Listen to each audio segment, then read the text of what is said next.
or Wheatie pennies or a gold coin. You know, the stuff's in the ground and along with a lot of junk. So you'll be digging a lot of junk. This is a military belt plate, which I found on the coast. I found it under a burnt building in an old town, and after doing research on it, found out that it came from where General Grant had camped with his troops back in the 1850s.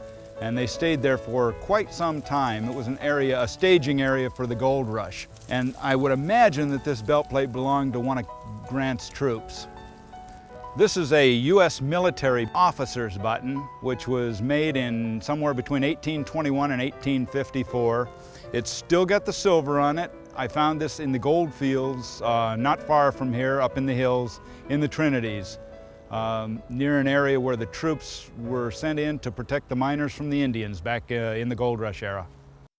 One of the secrets that people should know about are boulevards in any town. And that's the area between the sidewalk and the street, maintained by the city. It's usually got grass. You got to remember that even in the horse and buggy days, they parked them right there. They had curbs there. People have been getting in and out of their cars and buggies and so on those streets for 100 years. So you can imagine what's in the ground there. You want to be really careful because it's also considered part of a person's front yard. So you don't want to dig and leave holes or make a mess. But those boulevards are really a good secret. These silver coins, they don't look silver now because of the tarnish from the salt water. But I've got two seated half dollars here, 1858 and 1859.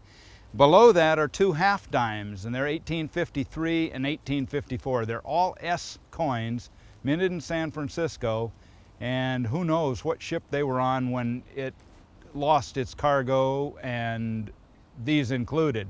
But it was probably coming from San Francisco. When we return, Mike will take us hunting in the underbrush and will also show us a Celtic gold coin he found unlike any other in the world.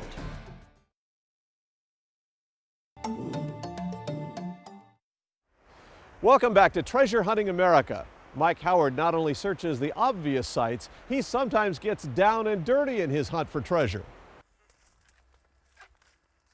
Look where we are now. This is a park, Lake Redding Park. It's a beautiful setting.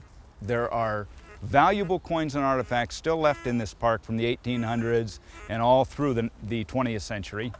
Not only do you free your mind from your everyday stresses, everything goes away. It's just you and the metal detector and the next find.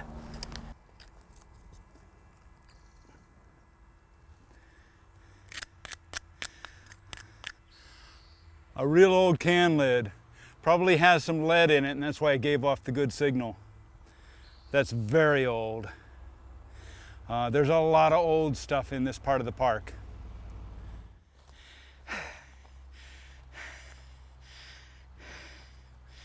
Oh, well, that was some fun, huh?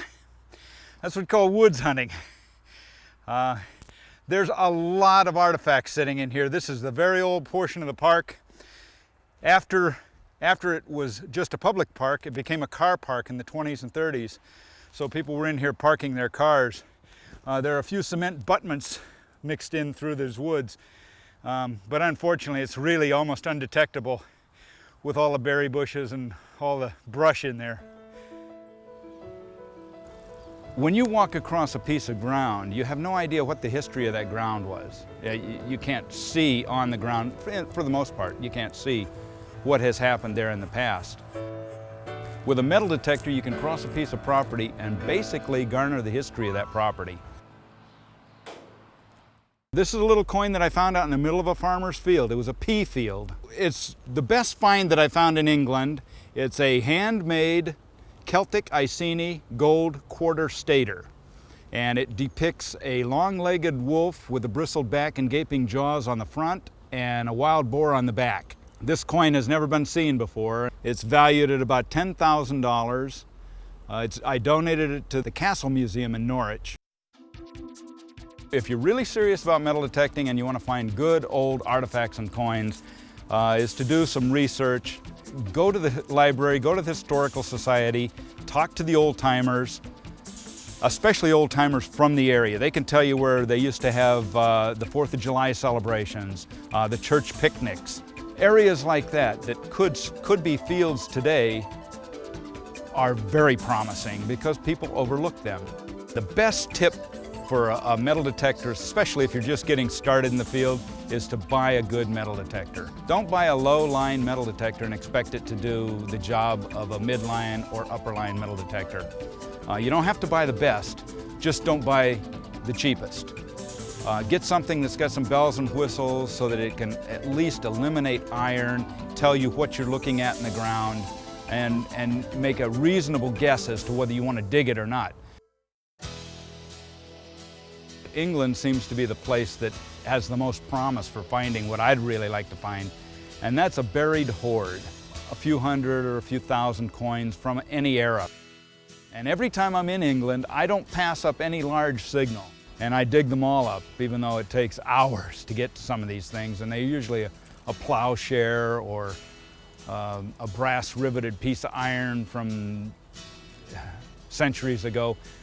I've never found a hoard, and that's really, my goal is to find one. Thank you for joining us for this episode of Treasure Hunting America. Be with us next time as we explore more stories of everyday treasure hunters across the country. Until then, I'm Mark Hendricks. Happy hunting!